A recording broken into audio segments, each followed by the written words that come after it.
कोई नोट के चक्कर में, कोई संपत्ति के चक्कर में, कोई किसी चीज़ के चक्कर में किसी को मरवा देता है, कोई मार देता है। उनकी ज़िंदगी जेलों में कटा करती है, और नहीं वो गोलियों के निशाने बनते हैं। ना उनको कोठी काम आती, ना पैसे काम आते, ना धन काम आता। अरे शांति से अपना कमा के खाओगे, उसमें जो सुख मिलता है वो किसी चीज़ में नहीं है। आप सभी को जय श्री राधे। जो आज का सत्संग का विषय है, उसे महाराज जी ने बताया कि अगर कोई व्यक्ति अपने माँ बाप की सेवा करता है तो उसे तीर्थ जाने की जरूरत नहीं है। और साथ ही महाराज जी ने बताया कि अगर आप अपने घर में सुख शांति चाहते हो तो आप अच्छे कर्म कीजिए और अपने माँ बाप की सेवा कीजिए और बुरे कर्म मत कीजिए। और साथ ही महाराज जी ने काफ़ी अच्छी अच्छी बातें सत्संग में बताई है, जिन्हें हम अपना कर अपने जीवन में सुख शांति और अपने घरों में सुख शांति ला सकते हैं। तो चलिए सत्संग को शुरू करते हैं। सत्संग को पूरा सुनकर आप पुण्य के भागीदार अवश्य बनिए। राधा स्वामी। दादू साहब एक बार यूं अपनी झोंपड़ी से ही निकले थे और इतनी देर में कहीं बाहर से सत्संगी आ गए, कोई और यूं ही देखने के लिए, और आके दादू साहब से पूछने लगे कि दादू साहब कहाँ रहते हैं। बोला कौन दादू? दादू साहब खुद कहते कौन दादू? बोला तू दादू को नहीं जानता? दुनिया में प्रसिद्ध दादू साहब को नहीं जानता? बोला क्या दादू दादू लगा रखी है। उन्होंने 2-3 थप्पड़ लगाए दादू साहब को, चुपचाप निकल गए। उन्होंने किसी दूसरे से पूछा तो जब तक दादू साहब जाके अपने गद्दी पे बैठ गए थे। वो कहने लगे भाई दादू साहब कहाँ हैं? बोला कि वो बैठे सामने, दिखाई नहीं देते क्या? और वो लोग देख के हैरान, अरे जिसको हमने चपेट मारी थी वो दादू साहब हैं। संतों की तो ऐसी रीत होती है, संतों का ये जीवन है। वो जाके पैर पकड़ने लगे। बोला कि कोई बात नहीं भाई, शर्मिंदा होने की क्या बात है। कोई 2 पैसे की हंडिया लेता है, उसको भी कई बार टच मार के वो परख के लेता है। तुम तो गुरु बनाने आए हो ना, तुम्हें भी परख करनी चाहिए थी। ठीक है, तुमने परख कर ली, पता लग गया तुम्हारा गुरु सही है कि नहीं है। अगर तुम्हारे काबिल हो तो गुरु बना लेना, नहीं काबिल हो तो जाओ। संतों की अजीब बात है, संतों के रास्ते पे चलना सीखो। क्यों नहीं लगती संतों की शिक्षा? यहां से निकलते ही भूलते हो आप। या तुम्हारे दिल के अंदर कोई ना कोई पर्दा है, वो पर्दा नहीं हटा है अभी। वो भ्रम का पर्दा, अधर्म का पर्दा बना लिया तुमने, धर्म के मार्ग की ओर नहीं चले। तो बात रजब की थी।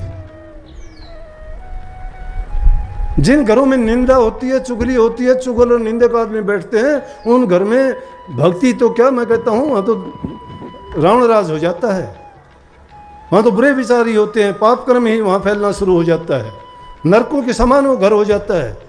2 साल 4 साल 5 साल में बर्बाद हो जाता है। कोई उस घर में बैठना उठना भी नहीं जाता, उनसे कोई मित्रता दोस्ती भी नहीं करना चाहता। कोई आएगा तो भी वो उनके हालात को देख के चला जाएगा, क्योंकि जगत भगत का बैर है।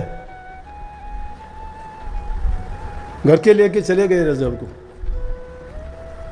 तैयारी होगी, मोड़ बांध दिया, बारात लेके आ गए। बारात लेके जब जाने लगे तो दादू साहब के कहने लगे मैं तो जाने से पहले दर्शन करूंगा गुरु के। उन्होंने 2-4 और उनके साथ भेज दिए और वो दर्शन करने के लिए जब डेरे में गया, दादू साहब बैठे हुए थे ध्यान में, आंखें बंद। पता था, दिव्य दृष्टि से सब पता था। आके वो भी देखा कि ध्यान में बैठे हैं। साथ वाले बोले अरे दर्शन हो गए, चल अब तो। बोला कि मेरे दर्शन तो हो गए, उन्होंने तो मेरे ऊपर दृष्टि नहीं डाली, आंखें बंद हैं। जब आंखें खोलेंगे, मेरे ऊपर दृष्टि डालेंगे, जब मुझे आशीर्वाद मिलेगा। दीदम दीदा जब तक नहीं हो जाता मुझे कुछ नहीं मिलता, मैं नहीं जाता। बोला देर होगी। घंटे बैठे, 2 घंटे बैठे। दादू साहब की जब आँख खुली, दादू साहब ने देखा, वो देख के हंसे। शादी वाले कपड़े देखे, और चेहरे पर लिपा पुताई जो कर रखी थी वो देखी, शेरा वेरा बांध रखा था वो देखा। और देख के तुलना करी दादू साहब ने कि देखो माया का खेल, क्या आडंबर रच दिया। कहाँ चला था? भक्ति के रास्ते पे चला था, दरबार में रहता था, सेवा करता था, भक्ति करता था, प्रभु के गीत गाता था। कितना पवित्र हृदय था, मस्त मगन रहता था। आश्चर्य के ऊपर, चाहे इसने कितने भी तैयारी की है फिर भी वो बात नहीं है, खुश नहीं है। और देख के आखिर वो वचन फरमाई दिया। दादू साहब कहने लगे रजब तूने गजब किया। और क्यों सिर बांधा मोड़, चला था हरि मिलन को करी नरक में ठोट। जैसे रजब के दिलो दिमाग विचार ख्याल हृदय पार निकल गई ये वाणी, छलनी बना दिया उसके हृदय को, उसकी सोच विचार ख्यालात बंद कर दिए। एकदम ऐसा हो गया जैसे आकाश से उड़ता हुआ जमीन पर आके गिर गया धड़ाम देश। सोच विचार ख्यालात सब बंद हो गए। सोचा कि ओह क्या किया मैंने, बहुत जुल्म हो गया, पाप हो गया मेरे से। गुरु ने मुझे क्या रास्ता दिखाया था, हम किस रास्ते चल दिया। उसी जगह से कह दिया कि मैं शादी नहीं करूँगा। घर वाले आए कि दादू साहब इसको समझाओ। बड़ा समझाया कि जा भाई। बोला कि नहीं, छोटे भाई की शादी कर दो, उस लड़की के साथ मैं नहीं जाऊँगा। क्या क्या सपने नहीं देखे होंगे शादी से पहले उसने। शादी होगी, पत्नी घर आएगी, बच्चे होंगे, जीवन ये होगा, खुशी होगी, ये काम करूँगा, ये कारोबार होगा। लेकिन गुरु के एक वचन ने ये भूली वस्तु वो थी जो भूल गया था। वो बिगड़े हुए काम ये नहीं कि उनका आपस में जूत बाज गया। बिगड़ी का मतलब है कि भटके हुओं को गुरु संभालता है, लेकिन गुरु का होना चाहिए। जिसने गुरु को ही पीठ दिखा दी हो, गुरु उसको कैसे संभाल लेगा। गुरु के सन्मुख हो तो गुरुमुख कहलाते हो, लेकिन गुरु के विचारों को त्याग देते हो तो मनमुख कहलाते हो। मन की आज्ञा में चलते हो, मन के कहे में बैठते हो। अरे गुरु की बहक में आओ। गुरु जो कहता है, गुरु का स्वार्थ नहीं है, तुम्हारे लिए तुम्हारा हित करता है। अब तो समझते ही नहीं। छोटी सी बात मेरे से कहे बिना नहीं रह जाता। सुबह 5 बजे निकलता हूँ, सत्संग होता है, 3 घंटे तक आपके सामने बैठता हूँ। थोड़ा बहुत इधर उधर चलो, भंडारा देख लिया, लड़कियाँ सेवा करती हैं ये देख लिया, क्या क्या प्रसाद बनाया देख लिया, दृष्टि डाल दी, प्रसाद शुरू करने का हुक्म दे दिया। देखता हूँ कि नहीं। 3 घंटे बैठता हूँ, सारे बात करते हैं उस दौरान भी। फिर सत्संग घंटा 1.5 घंटा सत्संग भी होता है। फिर नामदान का टाइम भी होता है, घंटा 1.5 घंटा उसमें भी लगता है। फिर 2 घंटे 2.5 घंटे का सफ़र भी होता है। लेकिन फिर भी मतलब इन सोच क्या बताऊं। कल अपने DFO साहब थे, मैंने पूछ लिया मैं क्या हालचाल है। बोला जी हालचाल क्या है, कभी यूँ घूमते हो जिद हमारी स्टॉल पर नहीं आते आप, किताबों वाली पर हमारी स्टॉल पर नहीं आते आप, और सब जगह जाते हो। अरे रात दिन तुम्हारे पास रहने लगा, स्टॉल पे जाने के बाद में स्टॉल तिर जाएगी कि तुम उसमें विमान में बैठ के तिर जाओगे। मतलब तुम्हारा हित इतना ही है कि मैं तुम्हारी जाके हर आदमी की हाजिरी मारूं। तुम्हारे ख्यालात क्या है, सोच क्या है तुम्हारी। कभी ये भी सोचते हो कि बेचारा कब से बैठा है, इसने कितनी देर से सबसे बात भी करता है, और इतना लंबा चौड़ा बैठना तुम्हारे लायक है क्या। आपसे 2 कदम चला नहीं जाता, उससे तुलना कभी नहीं करते। पर पीड़ा को क्या समझेंगे बोलो। इंसान अपना ही हित चाहता है सारा, और उसमें क्या हो जाएगा अगर 1 सेकंड के चला गया। हो सकता है मैं तुम्हारे पास नहीं जाऊं, लेकिन तुम्हें तरीका बता दूंगा, तुम मुझे अपने दिल में बैठा लो ना, कहाँ जाऊंगा। सूरदास जी ने किया था ऐसा। सूरदास जी पीछे की जिंदगी अंधे हो गए थे, और वो श्री कृष्ण जी उनका इष्ट था, उनके बारे में पद लिखा करते थे। तो पद लिखते लिखते पहले लिखते थे तो उनमें लिखते थे सूर, नीचे के पद में अपना नाम सूर लिखते थे। लेकिन अंधा होने के बाद वो लिख नहीं पाए। परंतु क्या कहते हैं कि जो भी उन्होंने उस अंधा होने पर पद लिखे, उन पदों को श्री कृष्ण जी लिखते थे उनके लिए, और श्री कृष्ण जी प्रकट होकर लिखते थे। और वो किस तरह से उनके उन पदों में आज भी पहचान है। उनमें उन्होंने सूर श्याम लिख दिया। पहले के पदों में सूर था जब वो आंखों से देखते थे, और बाद के जो श्री कृष्ण जी ने लिखे उन्हें सूर श्याम लिखा है। तुलसीदास जी के साथ भी यही थी। तुलसीदास गोस्वामी तुलसीदास जी ने जब रामायण लिखी ना, तो रामायण लिखते वक्त रामायण के जितने पात्र थे, राम, लक्ष्मण, माता सीता, हनुमान जी, वो जंगल, वो वन, वो हिरण, वो मारीच, वो रावण, वो समुद्र, वो पहाड़, वो रास्ता, वो पुल बनाना, जब वो साक्षात अपनी आंखों के सामने देखते जाते हैं, लिखते जाते हैं, साक्षात उनकी आंखों के सामने हैं, थे उनकी आंखों के सामने। अतिशोक्ति नहीं है ये। जिस चीज में आदमी इतना रम जाता है वो उसी का रूप हो जाता है, उसके सिवाय दूसरी चीज देखता ही नहीं है। इसीलिए तो उन भक्तों के गीत और बात गाई जाती हैं जिन्होंने पत्थर में प्रकट कर लिया, मूर्तियों में प्रकट कर लिया, पानी में प्रकट कर लिया, डूबते हुओं को बाहर निकाल के लेके आए। उनके लिए क्या क्या उन्होंने रख दिया, उनकी जगह जाके उन किसी की सेवा उन्होंने की, उनकी जगह जाके नौकर की तरह उनका काम किया। किसने कर दिया? परमात्मा एक नहीं है। इसलिए उनको अपनी एक बुलाने की बजाय अपने हृदय में बिठा लो ना। तो एक दिन कहते हैं सूरदास जी को घूमने के लिए बाहर भी ले जाया करते, डील डोल करने जाते, जब टॉयलेट करने जाते तो सूरदास जी को लेके जाते, उंगली पकड़ के बाहर ले जाते। जब वो वहाँ से फारिग होके आते, घर आके छोड़ के चले जाते, लेकिन बोलते नहीं कुछ भी। सूरदास जी ने एक दिन सोचा कि ऐसा कौन इतना परोपकारी है जो मेरी इतनी मदद करता है, मुझे लेके भी जाता है और वापस छोड़ के जाता है और बोलता तक नहीं है, बड़ा अच्छा इंसान है।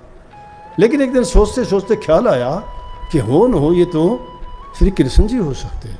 बोला कि आज देखूंगा। जब उसको एक दिन अगले दिन जब वो छोड़ के चलने लगे, हाथ छुटाने लगे, हाथ जोर से पकड़ लिया। अब परमात्मा का हाथ कौन पकड़ सकता है? पकड़ रखा था, जब पकड़ रखा था वो तो शक्ति है। उसने तो हाथ पकड़ने की कोशिश की, उसने हाथ को झटका दे के चल दिया। बोला हाथ छुड़ा के जात और निर्मल जान मोए, दिल से मेरे निकलोगे जब जानूंगा तो ये। बोला कि हाथ छुटा के मुझे निर्बल और मुझे दुर्बल समझ के आप जा रहे हो, लेकिन मेरे हृदय से निकल के दिखा दे, फिर मान जाऊंगा। तो अपने हृदय में क्यों नहीं बिठा लेते? अपने हृदय के अंदर नहीं रखते हो, पाखंडवाद में ज़्यादा विश्वास करते हो। जो प्रेम करता है वो अपने हृदय में रखता है, उसको दिखाने की, बताने की, कहने की। अरे जिससे तुम प्रेम करते हो उसके गीत गाते फिरते हो क्या? उसका प्रचार करते हो, डोंडी पिटवाते हो क्या? गुप्त रखते हो उसको? तो नहीं बताता, कोई नहीं बताता किसी से। कौन बताएगा अपने प्रेमी की बातें? प्रेम नहीं है, पाखंड है। प्रेमा भक्ति नाम इसीलिए है इसका। और गुरु के साथ जो भक्ति की जाती है प्रेमा भक्ति होती है। जिस शिष्य का अपने गुरु से आशिक और मासूक जैसा प्यार नहीं है तो झूठा है, कपट है, भ्रम है, झूठ है उसमें। प्यार जिसने अपने गुरु से किया वो बता सकता है ये बात, जिसने अपने गुरु को जाना है।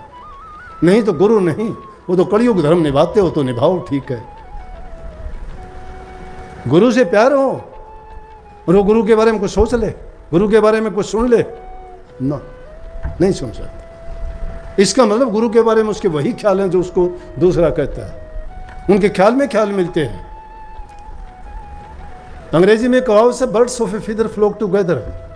एक जैसे आदमी जो होते हैं वो एक जैसी बातों में रह के उन्हीं में वो वैसी बातें करते हैं। गुरुमुख और मनमुख कभी नहीं मिल सकते।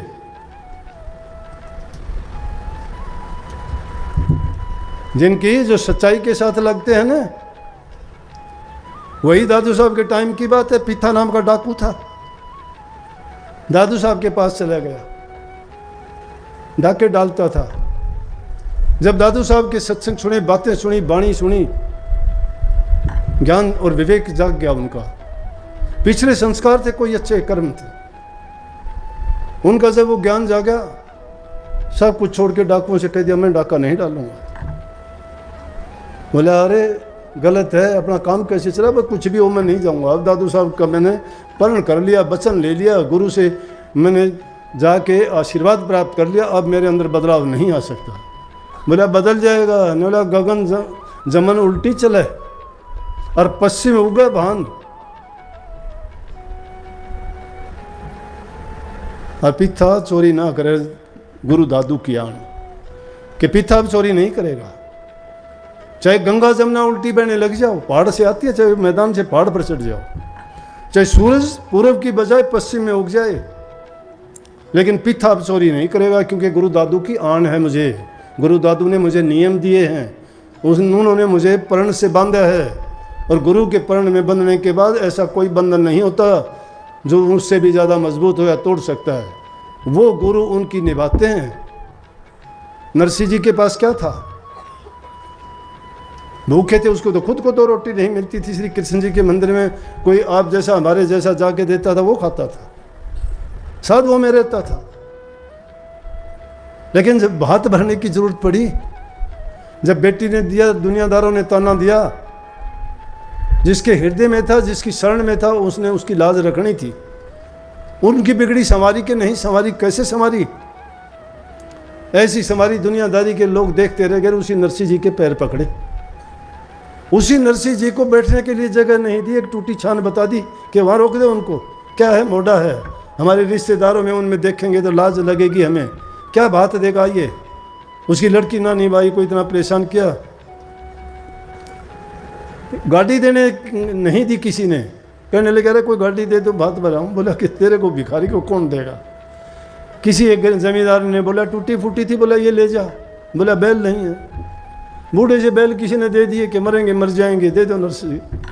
अच्छा टूटी गाड़ी है, बैल भी बूढ़े हैं, अपने आप ना परेशान हो जाएगा। लेकिन वो तो गाड़ी लेके चलता, श्री कृष्ण जी वहीं साथ साथ हो लेते, दूर थे ही नहीं। भक्तों का साथ निभाते हैं, वो हमेशा साथ होते हैं। और क्या कहता है श्री कृष्ण जी, प्रार्थना करता है उस साधु से, उसी नरसिंह जी से कहता है गाड़ी आड़े मन बिठा ले रे कब गाड़ी डाट भगत में हार लिया। क्या कह के उनका साथ लेने के लिए बोले अरे कहाँ बिठा लूँ, पहले टूटी फूटी पड़ी, हम 4-5 साधु इसमें बैठे हैं, वो एक कभी कोई गिरता है, कभी कोई नीचे उतरता है, कोई धक्का लगाता है, ये नहीं चलती। बोला मैं भी आपके साथ चल लूँगा। क्यों? कि उन्होंने उसको मदद करनी थी, उनकी बिगड़ी को संभालनी थी। वो लकड़ी वाली गाड़ी नहीं, जीवन की गाड़ी को संभालना था। मिनटों में उस गाड़ी को अंजार शहर में पहुंचाना था और वहां जाके समय पर उनकी लाज बचाना। चाहे कलयुग हो चाहे सतयुग हो, वो हमेशा सर्वशक्तिमान आपके साथ है। हमने अपने विचारों की गंदगी के कारण, हमारे पाप कर्मों के कारण, हमारे घटिया सोच के कारण उनको दूर कर दिया है। वो हमेशा थे, हैं और रहेंगे, उनके बिना है ही नहीं। सृष्टि उन्हीं से रची हुई है, वही सृष्टि है। रोम रोम में कण कण में बसने वाले हैं और उनका रास्ता सत्संगों में ही मिलता दिखता है और सुझाते हैं। लेकिन वो मूर्ख लोग हैं जो उसे माया के चश्मे लगा के अंधे हुए बैठे हैं, जिनको ज्ञान नहीं, समझ नहीं, जिनका काम रात दिन निंदा करना, चुगली करना, बुराइयां करना, पाप कर्म करना। अपने मन को, अपने कर्मों को तो लगा दिया इन चीज़ों में, दुष्ट कर्मों में, और फिर वो भक्ति कहाँ से उनके पल्ले भक्ति आ जाएगी?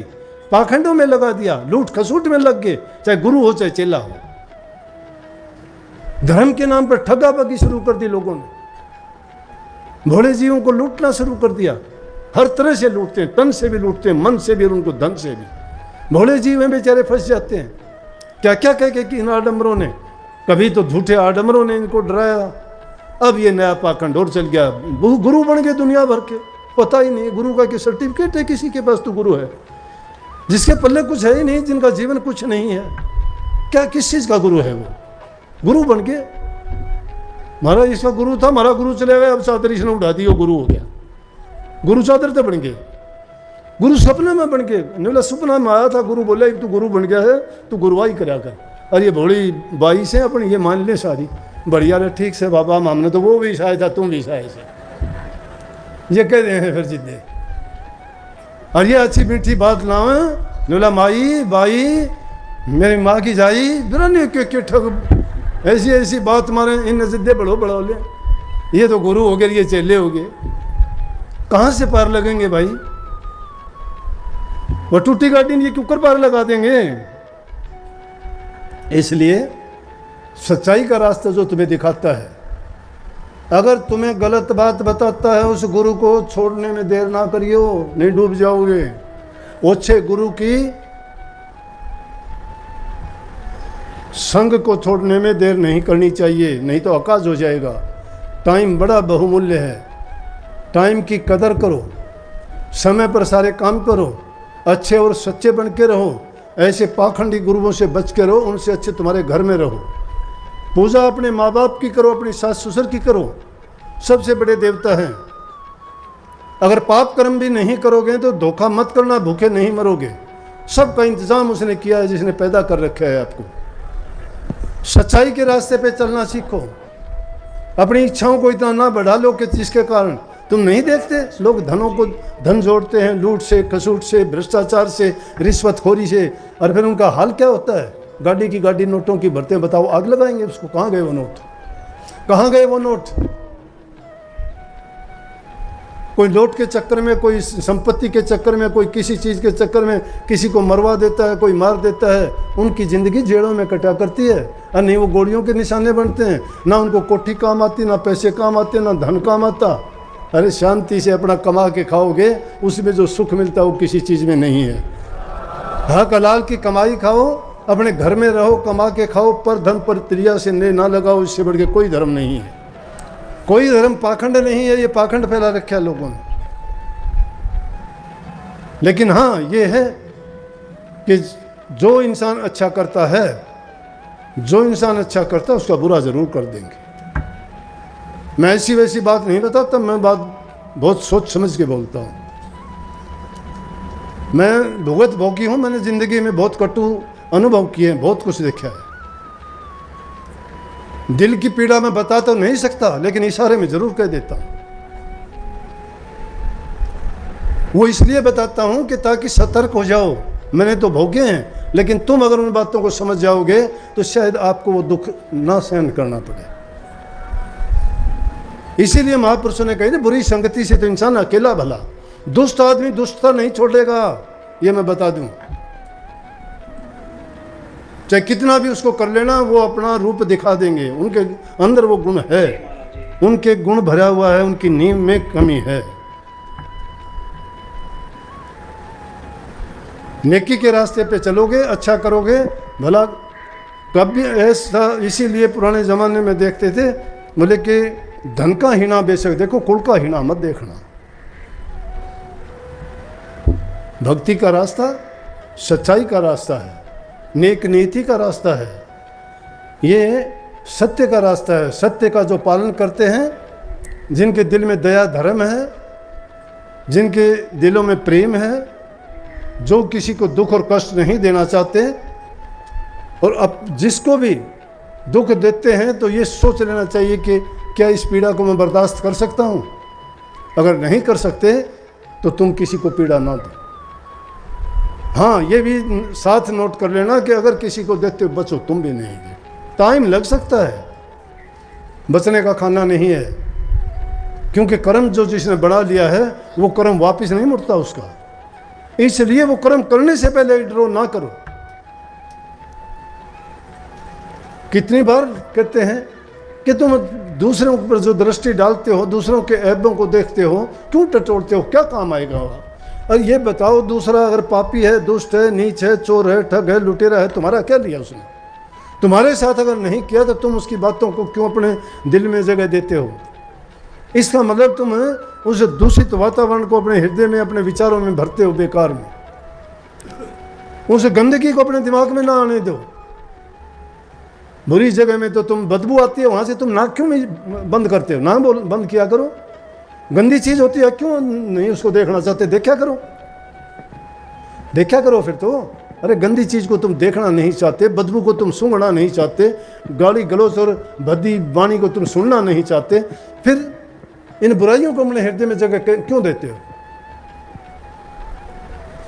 इसीलिए कही है वो 3 बंद लगाना। संत मत में सिर्फ ये नहीं है कि तुम जो है उन चीज़ों को कान बंद करके अंदर की धुन सुन लोगे, या आंखें बंद करके तुम अंदर के नज़ारे देख लोगे, या मुंह को बंद करके तुम जो है अपनी सूरत को, सांस की महीन उसको बढ़ा के सूरत को ऊपर चढ़ा दोगे।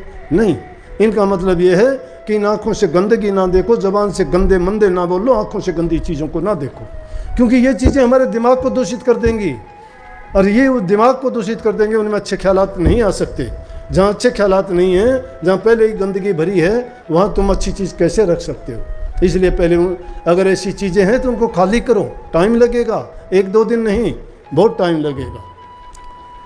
ये चीज़ें वो आवश्यक चीज़ हैं। जब कहीं धर्म पे तुम आगे चलने के लायक बनोगे, उन दोनों ने तो अपना फिलॉसफी, अपनी खोज पूर्ण करके आपको बता दी कि सूरत शब्द का योग आपको परले पार लगा देगा।